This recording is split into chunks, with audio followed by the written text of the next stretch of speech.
Katanya ada orang kena COVID habis divaksin. Tunggu, ini maksudnya vaksinnya bikin kena COVID atau tetap bisa kena COVID walaupun udah divaksin? Kalau udah divaksin masih bisa kena COVID, terus ngapain divaksin? Vaksinnya aja masih dalam masa percobaan dan belum tahu efek samping jangka panjang. Berarti kita jadi uji percobaan dong. Hai, kembali bersama dengan Dr. Jessica. Welcome back to my channel. Memang benar untuk bisa menghasilkan vaksin yang efektif dan aman butuh penelitian bertahun-tahun. Tapi kita ini kan lagi pandemi dan situasinya darurat.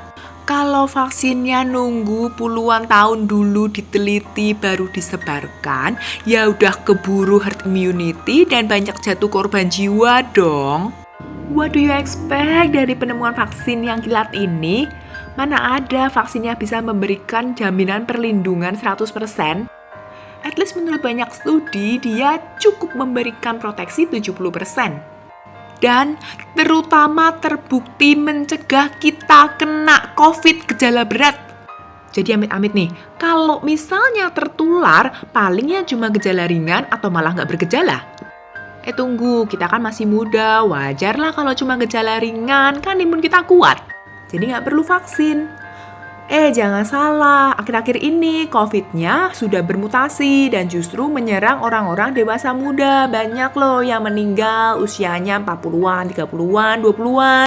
COVID-nya udah berubah, udah nggak pandang usia kalau nyerang. Jadi masih nggak mau divaksin. Memang sih COVID ini seperti arisan, tinggal nunggu giliran aja kapan kenanya. Cepat atau lambat pasti kena. Lagian udah divaksin bukan jaminan nggak akan kena COVID.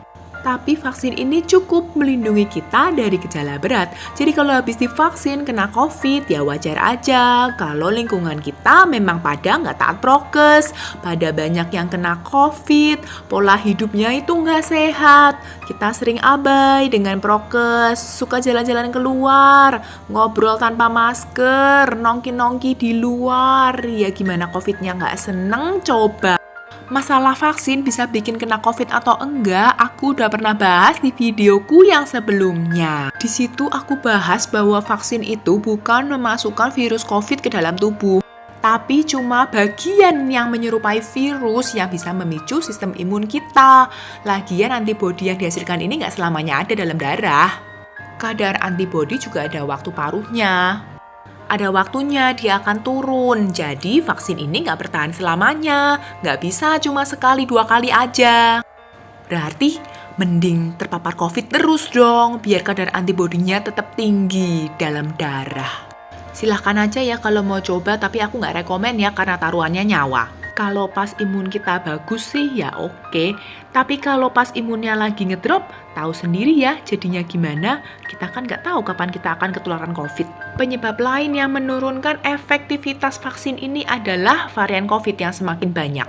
Jadi pas pertama kali dibikin vaksin, COVID-nya kan belum banyak berubah. Jadi dia hanya melindungi dari jenis COVID yang spesifik. Nah sekarang udah banyak banget variasinya, tapi minimal vaksin yang ada sekarang dan beredar itu bisa melindungi kita dari beberapa varian COVID. Terutama varian yang menimbulkan sakit parah dan gejala berat. Jadi kalau aku pribadi sih tetap pro vaksin. Gratis loh vaksinnya, cuma ngantri dan nunggu kloternya aja kok. Gak tahu sih kalau nanti bakal muncul varian baru yang berbahaya dan kebal vaksin. Ya udah tinggal bikin vaksin baru. Next, aku akan jelaskan varian COVID apa aja yang sudah muncul di masyarakat kita. Jadi tonton terus video aku dan jangan lupa klik like, subscribe, share video ini ke teman-teman kalian dan berbagi pendapatlah dengan cara DM aku di Instagram. See you next time. Bye!